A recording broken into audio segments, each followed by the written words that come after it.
Good evening, everyone. I'm Lauren Lettelier here with your daily crime report first at 5. Since this is the first week of hurricane season, we have a special guest here in the studio, the Director of Emergency Management for Marion County, Lieutenant Chip Wildy. Thank you so much for coming today. Hey, no problem, man. Tell us a little bit about, hurricane season. How prepared are we here in Marion County? Actually, the county's very prepared, and the governmental entities that the people in Marion County can be pretty comfortable have in the past always worked together.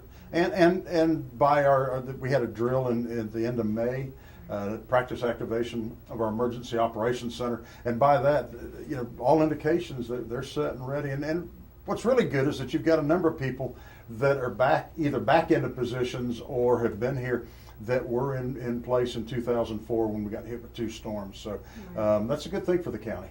So tell me a little bit about what emergency management does, outside of hurricane season. Not only are you guys pretty, prepared and you're working very vigilantly during hurricane season to keep everybody updated and make sure we're all okay. What do you do outside of that? And I get that real regularly, including from people from inside the agency who'll ask that question.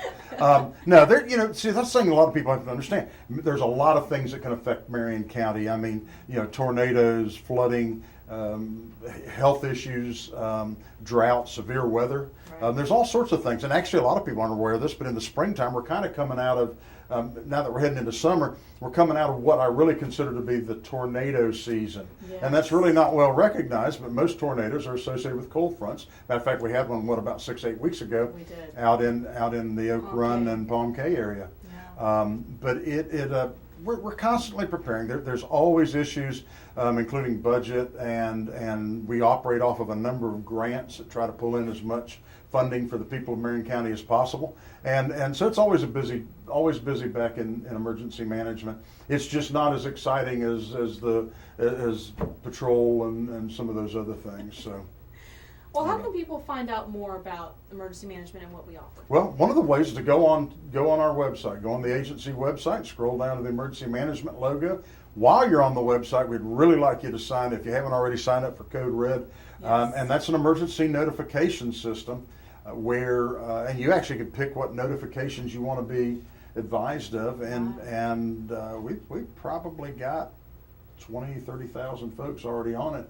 In Marion County, and have so far all the feedback I get, people really like it. They get the weather warnings from the National Weather Service at the same time that we get them back in emergency management. Okay, cool. So you can go to marionso.com, our website, marionso.com, and you go to the emergency management section and find the Code Red symbol. Click on that. And that'll be right below the emergency management logo. And to find out other things as far as what you can do to prepare yourself. See, because preparedness begins in the home. Right. And we want people to get the idea that they need to be ready to survive on their own for a minimum of 3 days for every member of their household. So that's how you plan for that. And we've got hints there. And if you've got somebody in the home who needs to register for the special needs registry, this helps us in planning, helps us know how many special needs slots, how many shelters we'd have to open, and how many people we would have to go get if we should get hit with something. Right. Lots of things on that website, and obviously a wonderful and very important section of the Sheriff's Office. Thank you for joining us today. Yeah. Now, are you ready to do the crime report?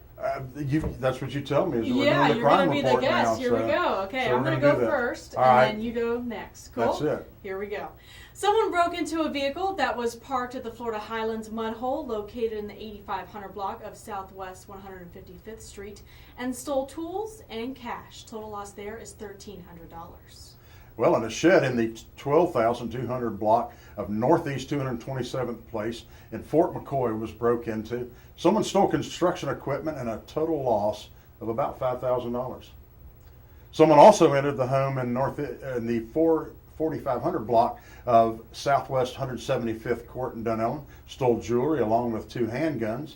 The total loss there was around $1,800. Well, thank you so much for joining us today. Thank you so much for coming in and telling us a little bit more about emergency management, something that everybody needs to know. Hey, got to get ready. You live on a 100-mile wide strip of land that's surrounded by 2 warm bodies of water that produce hurricanes 6 months out of the year. You got to be ready.